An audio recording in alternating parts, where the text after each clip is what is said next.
الحمد لله وكفاه والصلاة والسلام على عباده الذين اصطفاه أما بعد فأعوذ بالله من الشيطان الرجيم بسم الله الرحمن الرحيم إن الله يحب التوابين ويحب المتطهرين صدق الله العظيم. د دریا تلویزیون درنو لیدونکو همکارانو السلام علیکم ورحمت الله وبرکاته. خدای جل جلاله دې وکړي چې روغ جوړ او د صحت په جامو کې ملابس وي. خدای دې وکړي چې دغه د رمضان میاشت په خیر او عافیت سره روانه وي او متعال رب مو ټول عبادتونه قبول کړي. نننۍ خپرونه کې مو د توبې او استغفار په اړه باندې خبرې کوو چې توبه او استغفار څه ته وایي. الله جل جلاله د انسان خلقت په داسې شکل سره کړی دی چې دا به حتمي ګناه کوي. الله جل جلاله چې کله فرشتو ته ویلي وَإِذْ قَالَ رَبُّكَ لِلْمَلَائِكَةِ إِنِّي جَاعِلٌ فِي الْأَرْضِ خَلِيفَةً، الله جل جلاله کله فرشتو ته ویلي چې زه په دې ځمکه کې یو خلیفه پیدا کوم چې د دې ځمکې چارې ترسره کړي. ملایکو ورته ویلي چې قالوا أتجعل في الأرض من يفسد فيها ويسفك الدماء، ته داسې یو څوک پیدا کوي چې هغه په ځمکه کې فساد کوي، د خلکو وینې به تویوي. ونحن نسبح بحمدك ونقدس لك، موږ ستا تسبیح وایو، ستا پاکي بیانوو. نو دې انسان پیدا کول ته څه ضرورت دی؟ یعنې د دې نه مخکې حالات پیریان دلته اوسېدل، هغوی دغسې په ځمکه کې فساد کولو او نو د هغې له وجې نه دغه ملایکو الله جل جلاله ته دا خبره وکړه. نو یعنې د انسان په فطرت کې دا خبره شته چې ګناه به کوي، خو څه به کېږي؟ نو د دې ګناه دپاره الله جل جلاله ویلی دی چې تاسو به په خپلو ګناهونو باندې توبه وباسئ. توبه په لغت کې بیرته راګرځېدلو ته وایي. څوک چې له یو شي نه بیرته رجوع وکړي، راوګرځېږي، نو توبه په اصطلاح کې له ګناهونو نه بیرته راګرځېدلو ته وایي، په ګناهونو باندې پښیمانتیا ښکارولو ته وایي. کله چې انسان ګناه وکړي، انسان نه ګناه وشي، نو دی په خپله ګناه باندې پښیمانه شي، هغه پښیمانتیا ښکاره کړي او ووایي چې نور به زه دغه ګناه نه کوم، دغې ته توبه وایي.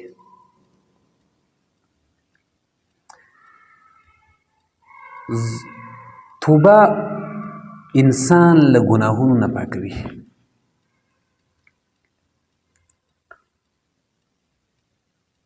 رسول الله صلی الله علیه وسلم فرمایي التائب من الذنب کمن لا ذنب له، توبه کوونکی له ګناه نه داسې دی لکه هیڅ چې ګناه نه وي کړی.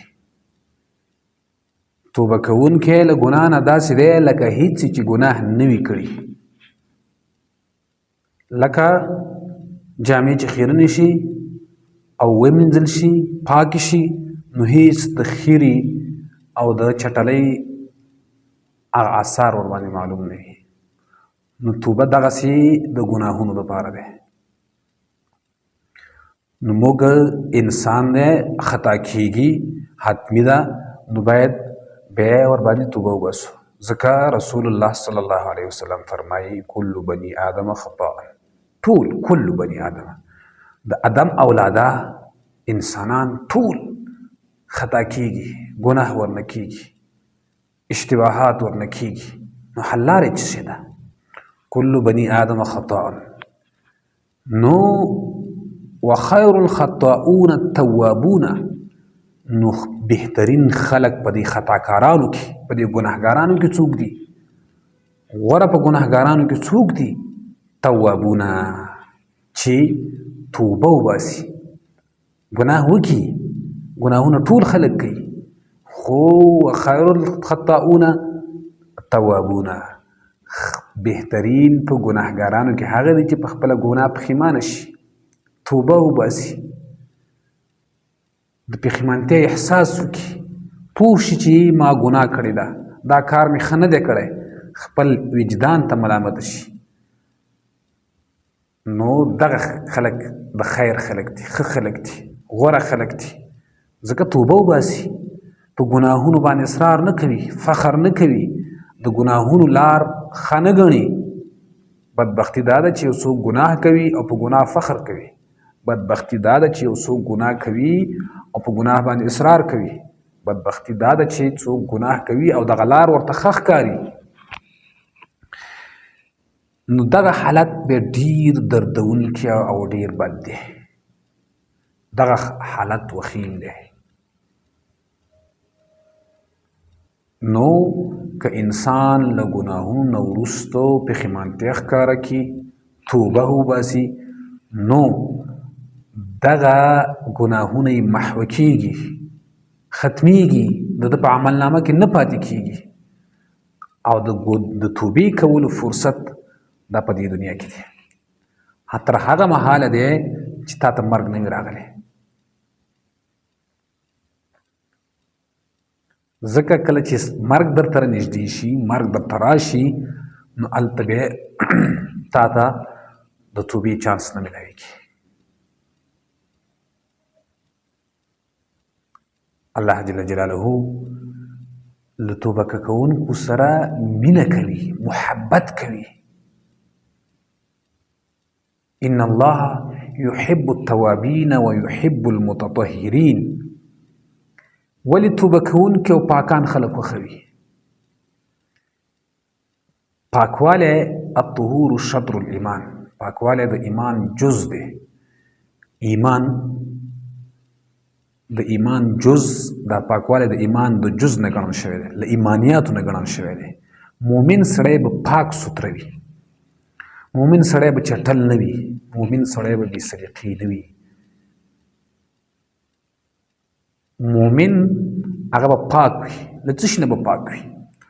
مؤمن به له بدو اخلاقو نه پاک وي، له بدو کړنو نه به پاک وي. د مؤمن بدن به پاک وي، د مؤمن لباس به پاک وي، د مؤمن زړه به پاک وي، د مؤمن ذهن او فکر به پاک وي. څنګه به پاک وي؟ مؤمن به په خپل فکر کې غلط فکرونه نه ساتي، ګمانونه به نه کوي په خلکو، منفي نظرونه به نه ساتي د خلکو په وړاندې. ځکه حدیث شریف کې راځي چې تاسو په مؤمن باندې ښه فکر ولرئ، ښه فکر، ولو کله هغه نه یو ځای کې ګناه اشتباه وشي، نو په هغه بیا هم ښه فکر ولرئ، او د هغه تیر ښه کړنې رایادې کړئ. که تا سره هم چا په کوم وخت کې زیاتیا وکړي، په دغه حالت کې هغه مثبت کارونه، هغه ښېګڼې چې تا سره کړي دي، هغه کوم وخت کې چې تا سره د مرسته کړې ده، هغه یې رایاد کړه. نو ځکه چې انسان دومره باید پاک واوسېږي، مؤمن دومره پاک وي. او دغه توبه خپله هم پاکوالی دی. توبه څنګه پاکوالی دی؟ انسان په ګناهونو باندې چټل شوی دی، انسان ګناهونه کړي دي، دا خپله خیرنوالی دی، ګناه خپله چټلي ده. نو د دغې چټلۍ د پاکوالي دپاره الله جل جلاله ویلي چې تاسو توبه وباسئ، استغفار وکړئ. کله چې انسان توبه وباسي او استغفار وکړي، نو دا له ګناهونو هم پاک شي. او کله چې انسان له ګناهونو نه پاک کېږي، ګناه کوي او ګناهونو نه پاک کېږي، نو دا انسان به نور ښې لارې ته هدایت کېږي. او کله چې انسان نیکي کوي، په دې سره هم الله جل جلاله د دوی ګناهونه معاف کوي. الله جل جلاله فرمایي ان الحسنات یذهبن السیئات. کله چې انسان نیکي وکړي، نیک کار وکړي، یذهبن السیئات، بدي ځي. یو د بدیو تک معنا دا ده چې په دغې عمل سره الله ورته ګناه معاف کوي. بل د بدیو تک معنا دا ده چې د بدیو دلته د پاتې کېدلو، د ننه په زړه کې په ذهن کې د بد کارونو فکر نه پاتې کېږي چې بیا یې وکړي. یو تلل دا معنا چې کله دا نیک کار کوي نو په دغه نیکۍ سره الله جل جلاله د ګناهونه معاف کوي، محو کوي. بل دا دی چې د ده په ذهن کې، فکر کې، په زړه کې د ګناه کولو کم مجال پاتې نشي. کله چې انسان نیکي کوي، نیک کار کوي، نیک عملونه کوي، نو هغه د ګناه غریزه، هغه د ګناه فکر هغه له منځه ځي، هغه دلته نشي پاتې کولی. یذهبن السیئات، ګناهونه ځي، بیا د ګناهونو د کولو مجال نه پاتې کېږي دلته. توبه یکی از راههای جلب رضایت خدا است. خداوند جل جلاله می فرماید افلا یتوبون الی الله و یستغفرونه والله غفور رحیم. چرا به دربار خدا توبه نمی کنید و از وی استغفار نمی خواهد؟ خداوند جل جلاله مهربان است، می فرماید فقلت استغفروا ربکم انه کان غفارا. خداوند جل جلاله زیاد مهربان و بخشنده است. از ابو هریره رضی الله روایت شده است که از رسول الله صلی الله علیه وسلم شنیدم که فرمودند سوگند به الله که من روزانه بیش از 70 بار از الله جل جلاله استغفار میخواهم. از 70 بار از الله جل جلاله استغفار میخواهم. و بسوش کله چې انسان نیکی کوي، نیک کار کوي، نیک عملونه کوي، نو هغه د ګناه غریزه، هغه د ګناه فکر هغه له منځه ځي، هغه دلته نشي پاتې کولی. یذهبن السیئات، ګناهونه ځي، بیا د ګناهونو د کولو مجال نه پاتې کېږي دلته. توبه یکی از راههای جلب رضایت خدا است. خداوند جل جلاله می فرماید افلا یتوبون الی الله و یستغفرونه والله غفور رحیم. چرا به دربار خدا توبه نمی کنید و از وی استغفار نمی خواهد؟ خداوند جل جلاله مهربان است، می فرماید فقلت استغفروا ربکم انه کان غفارا. خداوند جل جلاله زیاد مهربان و بخشنده است. از ابو هریره رضی الله روایت شده است که از رسول الله صلی الله علیه وسلم شنیدم که فرمودند سوگند به الله که من روزانه بیش از 70 بار از الله جل جلاله استغفار میخواهم. از 70 بار از الله جل جلاله استغفار میخواهم و به سوی او توبه میکنم. اگر که پیامبر اسلام گناهگار نبود، این معصوم بود، از کل گناه ها پاک بود، مرتکب هیچ گناه نبود. خداوند جل جلاله می فرماید الذين تابوا واصلحوا وبينوا فاولئك اتوب عليهم وانا التواب الرحیم. مگر کسانی که توبه کردند و خود را اصلاح نمودند و حقیقت را اشکار کردند، بس بر آنان خواهم بخشود و من توبه پذیر مهربانم. الله جل جلاله ډیر زیات مهربان دی. حدیث شریف کې راځي چې الله جل جلاله له اولیاء میندو نه زیات مهربان دی. دا الله ډیر زیات مهرباني ده چې ته د الله په وړاندې د بغاوت په کرښه ودرېږي. الله درته وایي چې دغه کار مه کوه او ته بیا هم جرأت وکړې دا کار وکړې. نو الله جل جلاله څومره مهربانه دی چې له خپل ځان نه باغي او سرکش کس که بیرته رجوع وکړي ګناهونه ورته معاف کړي. تاسو فکر وکړئ که چېرته توبه نه وی، توبه نه قبلېدلې او د دې ټولو ګناهونو در سره حساب کېدلی، موږ به څومره په خسران او تاوان کې وی. دا د الله څومره زیاته مهرباني ده چې الله وایي که ګناه هم کړې وي نو زه به تاسو ته بخښنه وکړم که تاسو ما ته بیرته رجوع وکړئ. یو روایت کې راځي چې شیطان چې کله ورډل شلو نو هغه ویلي چې زه به ستا هر بنده ګمراه کوم.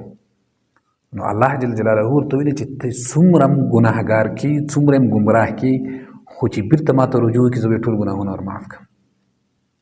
څومره د الله څومره مهربانه ذات دی.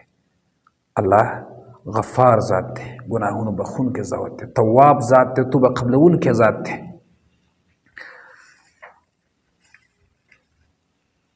نو دغه دنیا کې موږ نه خطاوې ګناهونه کېږي، د هغې د محوه کولو لپاره، بخښلو لپاره الله جل جلاله وایي چې توبه وباسئ. وتوبوا الى الله جميعا ايها المؤمنون لعلكم تفلحون. تاسو ټول توبه وباسئ الله ته. ټول انسانان ګناهګاران دي، تاسو یې توبه وباسئ الله جل جلاله ته. د څه لپاره ټول وباسئ؟ ایها المؤمنون، ای مؤمنانو په خپلو ګناهونو باندې توبه وباسئ، استغفار ووایئ. د دې لپاره لعلکم تفلحون چې تاسو کامیاب شئ. کامیابي په څه کې ده؟ په توبه کې، په ګناهونو باندې پښیمانتیا کې، په دې کې کامیابي ده. دا د کامیابۍ راز دی، د فلاح راز دی. کله چې انسان له خپلو ګناهونو توبه وباسي او هغه پاک شي له ګناهونو، نو حتمي خبره ده دا بریا ته ورسېدلو، د کامیابۍ لاره یې وموندله، صراط مستقیم یې وموندلو. نو الله جل جلاله وایي چې تاسو ټول توبه وباسئ الله ته او د دې لپاره چې کامیاب شي. الله جل جلاله فرمایي یا ایها الذین آمنوا توبوا الى الله توبة نصوح. ای مؤمنانو تاسو توبه وباسئ، رښتینې توبه.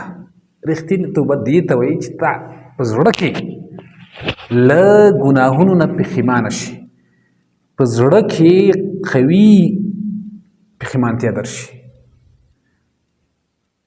توبه یوازې الفاظ نه دي چې توبه توبه. زموږ مروجه خبره دا ده چې فقط ووایو چې استغفر الله توبه. نه، دا باید د زړه نه ووایې، د زړه تا دغلته خپل ضمیر په دې ملامته کړلی چې دغه کار دې ښه ونه کړې، دغه کار دې د ګناه وکړې. نو دغې د ګناه عمل باندې ته دومره پښیمانه شي چې خدای ته رجوع وکړي، ځکه دا ګناهګار ته د خدای یې. دا هغه ګناهونو باندې توبه ایستل دي چې د خدای ګناهګار یې، په نورو ګناهونو هم توبه ایستل دي، خو یو حقوق الله دي، یو حقوق العبد دي، یو د بنده حقوق دي، یو د الله حقوق دي. د بنده حقوق چې د کله وخوړل نو د دې بخښنه به د بنده نه غواړي. رسول الله صلی الله علیه وسلم ته یو کس راغی چې یا رسول الله صلی الله علیه وسلم که زه چېرته په غزا کې شهید شم ما ته ټول ګناهونه معاف کېږي؟ رسول الله صلی الله علیه وسلم ورته چې هو. داسې چې لږ لاړو جبرائیل علیه السلام راغی چې الا الدین، پردی حق، پردی قرض، پردی پور، دا ورته نه معاف کېږي. نو بیرته سړی راوغوښتل ورته چې الا الدین. په دې به بله ورځ بحث کوو چې حقوق العبد څه شی دی او حقوق الله څه شی دی. نو حقوق العبد به خپله د بنده نه بخښنه غواړي، خپله به دا جوهر ځان کې پیدا کوي چې تا کله کوم بنده سره زیاتیا وکړې، ظلم دې وکړې، د هغه حق دې وخوړلو، نو هغه نه به بخښنه غواړي. ځکه الله جل جلاله تا ته خپل حقونه معاف کوي. نو په رښتینې توبه وباسي.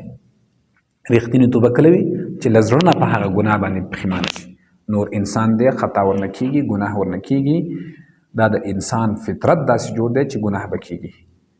یوازې ملایک دي چې هغه ګناه نه کوي. هغه ملایکو الله خلقت داسې کړی دی چې هغه به ګناه نه کوي. لا یعصون الله ما امرهم ویفعلون ما یؤمرون. بس هغو ته څه ویل کېږي هغه مني. خو انسان دلته مکلف دی په مختار دی ښه کوي که بد کوي فمن شاء فلیؤمن ومن شاء فلیکفر خوښه د مؤمن کېږي خوښه د کافر کېږي خو تا نه د دې اعمالو پوښتنه کوي او کله چې ته توبه وباسي دا ستا ټول مخکیني ګناهونه الله درته معاف کوي توبه څوک چې توبه وباسي الله ورته عذاب نه ورکوي ځینې خلک ناهیلي شي ډېر ګناهونه وکړي په ګناهونو کې اخته وي مړه موږ هسې نه هم ګناهګار یو موږ ډېره ګناه کړې ده دا دې ورپاسې وي الله ولا تقنطوا من رحمت الله د الله له رحمت نه مه ناامیده کېږئ والله غفور رحیم الله مهربانه دی موږ د الله د رحمت نه باید ناامیده نه شو الله ډېر غفور رحیم دی الله توبه قبلونکی دی څومره هم چې ګناهونه دې کړي وي الله یې درته معاف کوي که ته په رښتینې سره توبه وباسي الله جل جلاله فرمایي وما كان الله معذبهم وهم يستغفرون څومره اوچته خبره ده الله وی وما كان الله معذبهم وهم يستغفرون وی زه به عذاب ورنکم هغه چاته چې هغه یستغفرون توبه وباسي د عذاب نه د بچاو د جهنم د اور نه د بچ کېدو لار الله موږ ته ښودلې ده په تېرو ګناهونو توبه وباسه بیا یې مه کوه بیا یې که درنه وشل بیا یې توبه وباسه خو توبه به دې له زړه نه وي توبې معنا دا ده چې په خپلو ګناهونو پښیمانتیا ښکاره کړي دلته ملامت شي او خپله پښیمانتیا ښکاره کړي حالا ته به د ګناهونو نه پاک شي او ته به کامیاب شي ته به تا ته به عذاب نه درکول کېږي څومره اوچته خبره ده او دا اسانه کار دی دا دومره سخت کار نه دی نو توبه د انسان ایمان قوي کوي او د انسان امید او هیلې راژوندي کوي هغه چې دا نه امیده وي دا راژوندي کوي موږ ډېر خلک لیدلي دي سابقه یې ډېره بده وي خو الله ورته د هدایت لارې پرانیزي توبه وباسي او وروستی ټول ژوند د الله په لاره کې تېر کړي نو موږ باید د الله جل جلاله د رحمت نه ناامیده نه شو او په خپلو ټولو ګناهونو توبه وباسو او ښه توبه دا ده چې د ګناه نه زر توبه وباسو ځکه دا زموږ د مرګ څه معلومات نه کېږي دا زموږ د مرګ نیټه موږ ته نه ده معلومه نو د دې لپاره چې موږ باید هغه ګناه چې وکړو او سمدستي موږ ته احساس وشي چې موږ ګناه کړی کله چې دا احساس درته وشو نو بیا د الله نه بخښنه غواړه اول خو باید موږ کوښښ وکړو چې ګناهونه نه ځان وساتو خو انسان دی خپل نفس او شیطان او دا فطرت داسې دی نو باید موږ په ګناهونو باندې همیشه هره ورځ هر وخت له خپلو ګناهونو نه توبه وباسو دا عادت وګرځو او الله ته زارۍ وکړو او الله ته هر وخت کې رجوع وکړو الله تعالی دې موږ او تاسو ټولو ته په دې خبرو کول باندې عمل کولو توفیق راکړي تر بلې خپرونې زه احسان الله سباوون در څخه اجازه اخلم اقول قولي هذا استغفر الله لي ولكم ولسائر المسلمين والسلام عليكم ورحمة الله وبركاته